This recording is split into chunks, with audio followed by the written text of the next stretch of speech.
మళ్ళీ ఇప్పుడు ఎవడైనా అక్కడ నీళ్ళు తాగాలని వచ్చినాడు లీటర్ బాటిల్ ఒకటి తాగేస్తాడా?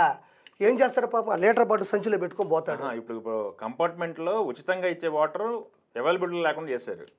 కావాలనే అంటే ఉచితంగా ఇచ్చే నీళ్లు పెడితే ఈ వాటర్ బాటిల్ కొనరు. ప్లాస్టిక్ బాటిల్ పెడితే 20 రూపాయలు పెట్టాలి గవర్నమెంట్ ఆర్డరు.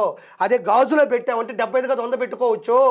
తాగేవాడు ఎత్తుకుని నీళ్ళు తాగుతాడు కానీ అక్కడే తాగడు కాబట్టి రిటర్న్ ఇవ్వడు కాబట్టి 20 రూపాయలు కూడా మందే. ఇవన్నీ కూడా అతి తెలివితేటలు.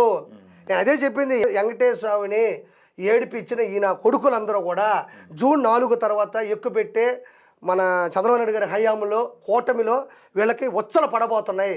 ఫస్ట్ ఏదైతే ఒక కమిటీ ఉందో ఆ కమిటీ ఈ తిరుమల కొండ మీద పూర్తి నిఘా పెట్టి, నాకు నమ్మకం లేదు దొర వెంకటేశ్వర స్వామి ఆకర్షణీయమైన అలంకరణీయమైనటువంటి నగలు నాకు తెలిసి డూప్లికేట్ పెట్టుంటారు.